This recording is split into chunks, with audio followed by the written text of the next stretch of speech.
مولا علی شیر خدا نے اپنی زندگی ساری 9 سال کی عمر تھی جب کلمہ پڑھا تھا، 9 سال حضور نے سب گھر والوں کی دعوت پکائی، اور جب سب لوگ آ گئے سارے خاندان والے، تو فرمایا میں اللہ کا نبی ہوں، کون کون میری مدد کرے گا؟ آپ کو پتہ ہے نا کہ جب مشکل وقت آتا ہے نا، یہ تو تب پتہ چلتا ہے نا ساتھ کون چلتا ہے۔ امیر آدمی ہو نا جس کے پاس 10 کروڑ روپیہ ہو اور وہ اپنے مکان کا تیسرا لینٹر ڈالنے لگے نا، تیسرا، تو سارے بڑے بڑے لوگ آ کے پوچھتے ہیں چودھری صاحب کوئی ضرورت ہوئی تو بتانا، پیسے پوچھے۔ تو غریب آدمی کی چھت گر جائے تو اسے کوئی بھی نہیں پوچھتا، بلکہ جن سے تعلق ہوتا ہے وہ بھی موبائل بند کر لیتے ہیں، وہ کہتے ہیں اب اس نے واپس کیسے کرنے۔ حضرت مولا علی اس زمانے میں جب سام سونگ گیا سب کو، حضور نے فرمایا کون کون میرے ساتھ چلے گا؟ روٹی بھی کھا لی، گھر بھی آ گئے، صادق اور امین بھی کہہ دیا، جب کہا چلے گا کون کون؟ چپ کر گئے۔ تو حضرت علی کہتے جب میں نے حضور کے چہرے پر ذرا پریشانی دیکھی نا، یہ چلتے کیوں نہیں؟ تو آپ فرماتے ہیں کہ ابھی میں کھجور کھا رہا تھا، کرتا لمبا پہنا ہوا تھا، سب سے پیچھے بیٹھا تھا، اور حضرت علی کا قد بھی درمیانہ تھا۔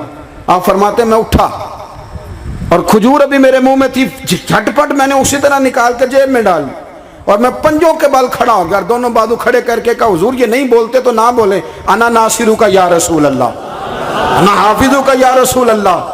حضور آپ جہاں جہاں کہیں گے علی آپ کا مددگار بنے گا، دین کی مدد کرے گا، اور اگر آپ تک کوئی آئے گا تو علی آپ کی حفاظت کرے گا۔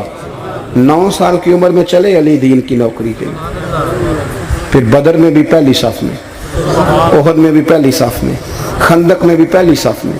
ایک جنگ میں حضور نے کہا علی تو رہ جا، اس دفعہ رہ جا، تو عرض کی رو پڑے حضرت علی، دلیر آدمی تھے، رو پڑے، کہنے لگے حضور آپ مجھے بچوں اور عورتوں کے پاس چھوڑ کے جا رہے ہیں، حضور مجھے لے چلے، میں میدان کا زندگی ساری گزار دی، ساری زندگی گزار دی، اپنے زمانے میں آپس کا اختلاف بھی دیکھا، ساری زندگی شیر خدا نے دین کو دے دی۔ کوفے کی جامع مسجد میں 21 رمضان کو جب حضرت علی کو خنجر لگا نا، تو تاریخ میں جملہ محفوظ ہے، خنجر لگا نا جب، وہ 9 سال کی عمر میں یاری لگائی، 63 سال عمر ہو گئی، جب خنجر لگا تو کہنے لگے فزت برب الکعبہ، مجھے رب کعبہ کی قسم آج کامیاب ہو گیا ہوں، پانی پرن سویلیاں تے رنگا رنگ کڑے، اسی پریا اس دا جانیے جس دا توڑ چڑھے۔ کہا دیکھو بھئی میں آج کامیاب ہو گیا، میں کامیاب ہو گیا، وہ جو میں نے کہا تھا حضور میں ساتھ رہوں گا، تے لے سجنا سا توڑ نبھائی، جان دیتی راہ تیرے، دے دیا ہر چیز دین کو دے دی۔ کون سی پراپرٹی چھوڑ کے گئے پیچھے؟ کون سا نظام بنا کے گئے؟ امام حسن بھی شہید ہوئے، پتہ ہے آپ کو؟ امام حسن کا بھی دن منانا چاہیے کہ نہیں؟ ان کے یوم وصال پہ بھی کچھ جلسہ کر لیا کرو، بڑے ہیں امام حسین سے، جدھر سارا زمانہ چلتا ہے ادھر چل پڑتے ہو۔ حدیث میں جہاں جہاں نام آیا نا، پہلا امام حسن کا ہے، دوسرا امام حسین کا ہے، اور امام حسین کے اپنے جملے ہیں، فرماتے ہیں نیرا میرا بھائی نہیں، میرا امام بھی ہے، میرا امام بھی ہے۔ اور آپ فرمایا کرتے تھے میں نے بڑی چیزیں اس حسن سے سیکھی ہیں، جو انہوں نے سیکھا ایک بتاؤں اس میں سے؟ کچھ لوگ تھکے تھکے ہیں آپ میں سے، حالانکہ میں تو زیادہ سفر کر کے آیا ہوں، عرض کروں جو انہوں نے سیکھا ہے؟ سنو، امام حسین خود بتاتے ہیں، فرماتے ہیں کہ اب میرے بھائی نا امام حسن اپنی ایک بیوی کو طلاق دینا چاہتے تھے، اختلاف شدید ہو گیا، بات طلاق تک آ گئی، مجھے پتہ چلا تو میں پہنچا، میں نے کہا بھائی جان کیا اختلاف ہے بھابی سے؟ سنا طلاق دینے لگے ہیں، فرمایا ہاں طلاق دے دوں گا۔ چلی گئی ہے میکے، فرمایا بتائیں غلطی کیا، کیوں دے رہے ہیں؟ تو امام حسن فرمانے لگے حسین آپ نے قرآن نہیں پڑھا؟ میں نے کہا جی پڑھا ہے، بتائیں۔ کہنے لگے اللہ فرماتا ہے ہن لباس لکم وانتم لباس لہن، مرد عورتوں کا لباس ہے، عورتیں مردوں کا لباس ہیں۔ فرمایا میری بیوی میں کوئی کمزوری ہوگی تو میں پردہ ڈالوں گا کہ دنیا کو بتاؤں گا؟ امام حسین کہتے ہیں میں نے اٹھ کے بھائی کا ہاتھ چوما، میں نے کہا آیت میں نے پہلے بھی پڑھی تھی، تفسیر آج سمجھ میں آئی ہے، تفسیر آج سمجھ میں آئی ہے، میرے بڑے بھائی نے سمجھائی ہے، سمجھ میں آئی۔ کہتے ہیں کچھ دنوں کے بعد امام حسن نے بیوی کو طلاق دے دی، میں پھر آیا اور میں نے کہا میرے شانوں والے بھائی آپ بھی بتا دیں کیا مسئلہ تھا؟ تو کہتے میرا ماتھا چوما میرے بڑے بھائی نے، اور کہنے لگے حسین چھوڑ، وہ غیر محرم بی بی ہے، میں کسی غیر کی باتیں تیرے ساتھ کیا کروں، طلاق دے دی، غیر محرم ہو گئی، اب اس کا ذکر کیا چھیڑنا۔ کہتے ہیں میں سمجھ گیا کہ میرا بھائی قرآن کی اس روح کو جانتا ہے جو حسین تک بھی پہنچ رہی ہے۔ بھائیو امام حسن رضی اللہ تعالیٰ عنہ، آپ کو پتہ ہے یہ کائنات کا وہ عظیم شخص ہے، حسن ابن علی، وہ عظیم ہستی ہے جس نے تاج چھوڑ دیا، تخت چھوڑ دیا، پر نبی پاک کی امت کو جوڑ دیا۔ نبی کریم نے ان کو اپنے ساتھ بٹھا کے کہا تھا، صحیح بخاری میں موجود ہے، کہا یہ میرا بیٹا حسن سید ہے، جب مسلمانوں کی دو جماعتیں لڑیں گی تو یہ صلح کرائے گا۔ حضرت امام حسن نے تخت چھوڑا، تاج چھوڑا، لیکن مسلمانوں کو آپس میں اتنی بڑی قربانی، اتنی بڑی قربانی۔ یہاں تو بھائی چھوٹا سا مسئلہ ہوتا ہے، مسجد میں اچھے بھلے امام صاحب نماز پڑھا رہے ہوتے ہیں، بچے پڑھ رہے ہوتے ہیں، اور مسجد میں تو تقریباً 15-20 چودھری اتوار مسجد میں ہوتے ہیں، تو پنڈ تے نہیں ہیں جی؟ چلو اللہ کا شکر ہے جی، اتنے نہیں تھوڑے نے، چلو اللہ کرے وہ بھی نال ہی رل جان، درویش ہی چنگی چدرا دا کی کرنا ہے۔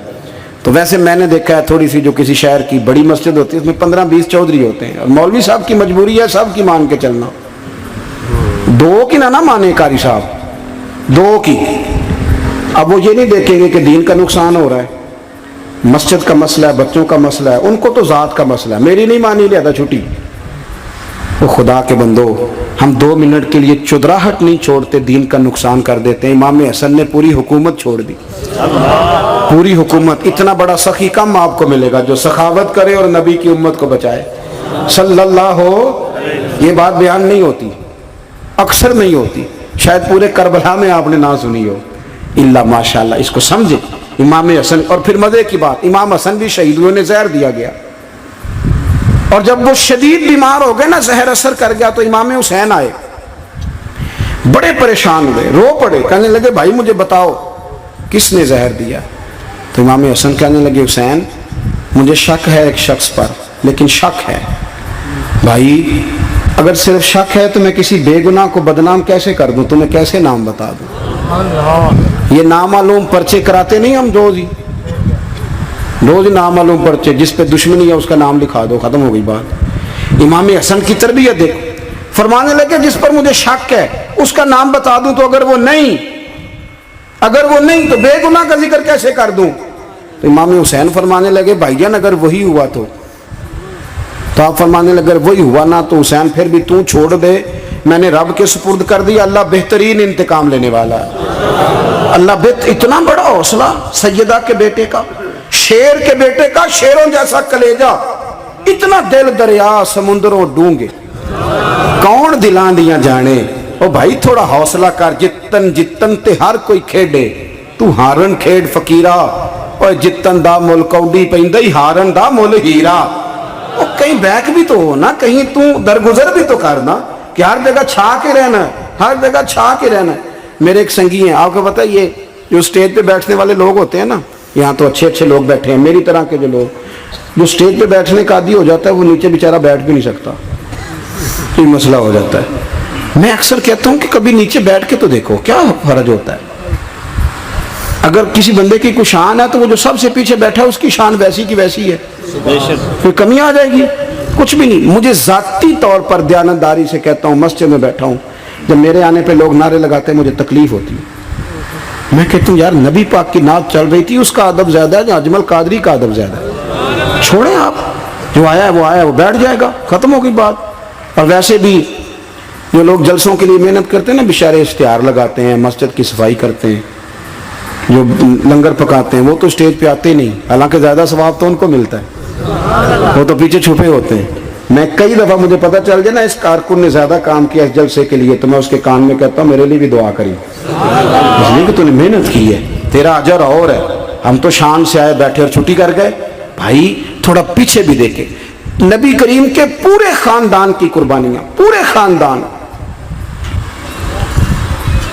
دوپہر کو کھانا نہ پکا ہو تو ہمارے بچے موبائل توڑ دیتے ہیں، اور شام کو مرضی کا نہ پکا ہو تو واک آؤٹ کر جاتے ہیں، کہتے ہیں لے آؤ پیسے پھر برگر لے آئیے، میری مرضی کا نہیں پکا۔ سیدہ فرماتی ہیں میرے گھر میں مہینہ چولہا نہیں جلا، مہینہ چولہا۔ 3 روزے رکھے سیدہ فاطمہ نے، مولا علی نے، امام حسن نے، امام حسین نے، اور تینوں دن افطار کے وقت فقیر مانگنے آ گیا تو کھانا وہاں دے دیا۔ آپ کا کیا خیال ہے جو بے صبر آدمی ہو وہ کربلا میں جا کے لڑے گا؟ جس کو عادت ہی نہ ہو بچپن سے ٹھہرنے کی وہ لڑے گا؟ جو ذرا سی بات پہ ڈگمگا جاتا وہ لڑے گا؟ اسٹیج پہ نہیں بٹھایا تو لڑ پڑے وہ لڑے گا؟ او خدا کے بندو، بڑا حوصلہ چاہیے، بڑا ظرف چاہیے۔ امام علی مقام کا ایک قد ہے، ان کا ایک وقار ہے، ان کا ایک حسن ہے۔ امام حسین رضی اللہ تعالیٰ عنہ نے 25 حج کیے ہیں مدینے سے مکے پیدل جا کے، دونوں بھائیوں نے ہر روز 10 سپارے قرآن پاک کے امام حسین پڑھتے تھے۔ حضرت عبداللہ ابن زبیر کہتے ہیں میں سیدہ فاطمہ کے بیٹے حسن اور حسین سے جب بھی ملا ہوں دونوں بھائیوں نے روزہ رکھا ہوا ہوتا تھا۔ انہوں نے اپنی زندگی تقوی سے گزاری، پرہیزگاری اور سخاوت۔ سبحان اللہ۔ پتہ ہے سخی مالدار نہیں ہوتا، حضور نے فرمایا بندہ دل کا غنی ہوتا ہے۔ مالدار تو بندہ بنتا ہی تب ہے جب پیسے جمع کرے، سخاوت کرنے سے تھوڑی مالدار بنے گا۔ اس لیے درویش کہتے ہیں مالا والے سخی نہیں ہوندے، سخیاں کول مال نہیں ہوندا۔ سنیں بہت بڑی سخاوت کی اپنی زندگی میں، ساری زندگی سخاوت میں گزار دی، ساری زندگی۔ امام حسن نے بھی، امام حسین نے جو آیا دے دیا، جو آیا دے دیا، ہزاروں دینار آتے۔ ایک دن ایک فقیر مانگنے آ گیا تو امام حسن حسین دونوں تھے، کہنے لگا میں نے سنا بڑے لجپال ہو، غریب ہو، مہربانی ہو جائے۔ فرمایا بیٹھ جاؤ رزق آنے والا ہے۔ تھوڑی دیر گزری تو 3000 دینار آئے۔ ویسے میرے کو 3 لاکھ روپیہ ہوئے تو مسیطے کنے دینے چاہیے؟ میں اپنا تو پوچھنا، تھوڑا تو پوچھیا ہی نہیں، میں مشورہ پہ لینا۔ 3 لاکھ جو میرے کو ہوئے تو مسیطے کنے دینے چاہیے؟ تسی ظاہر ہے ان کو دیانتداری والا مشورہ ہی دینا ہے نا، جو نہیں کرنا جو ہی دسنا جے نا۔ کتنا 1000 ہیں؟ میں کبھی کبھی پیار سے بات سناتا ہوں۔ ایک سنگی میرے پاس آیا، کہنے لگا سب دعا کرو اللہ میں پیسے دے میں ادھر راج دیاں گا۔ میں کہ یا اللہ 10 کروڑ دے، 9.5 کروڑ تیرے راج دے چھڑے گا۔ وہ بھی ہسی آئی ہے جو میں تسی ہسے ہو نا، آمین نہیں زوا کی، یا چپ کر گیا یا کوڑن لگ گیا۔ اور میں کہ کرما لیا آمین تے آگ تینوں تے 50 لاکھ پھر بھی پیا بچدا سی، لیکن اسی دعاواں وچ بھی 9.5 کروڑ دین لئی تیار، ناراض نہ ہونا، دعاواں وچ بھی تیار نہیں، مزاج ہی نہیں، طبیعت ہی نہیں۔ سیدہ فاطمہ الزہرا کے پاس 40 اونٹ کھڑے تھے۔ ایک بی بی آئی، وہ کہنے لگی اماں جی یہ جو اونٹ کھڑے ہیں یہ میرے ہیں، اب بتائیں میں اللہ کے رستے میں دوں تو کتنے دوں؟ سیدہ فاطمہ کہنے لگی 1 بکری دے دے۔ وہ کہنے لگی حضور اگر آپ کے پاس 40 ہوتے تو آپ کتنے دیتی؟ سیدہ فرمانے لگی میں سارے کے سارے دے دیتی۔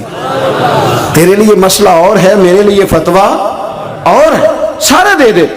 3000 دینار آئے امام حسن اور حسین کے پاس۔ فقیر بیٹھا ہے، فقیر کہتا ہے میرے دل میں خیال تھا کہ 5-10 دے دیں تو میری موج بن جائے گی، پر مجھے نہیں پتا تھا کہ اتنے سخی گھرانے کے پاس آیا ہوں۔ 5-10 دے دیں تو موج بن گئی۔ کہتے امام حسن نے 3000 دینار میری ہتھیلی پہ رکھے اور میرا ماتھا چوم کے کہنے لگے یار میرا تو خیال تھا کہ تیرے انتظار پر تجھے کچھ ملے گا، پر یہ رکھ لے، مجھے پتا ہوتا کہ تجھے اتنا ملنا ہے تو میں تجھے انتظار نہ کراتا۔ جلدی دے، خود بھیک دے، خود ہی کہے منگتے کا بھلا ہو۔ اپنی زندگی نفاست سے گزاری اہل بیت، قربانی دے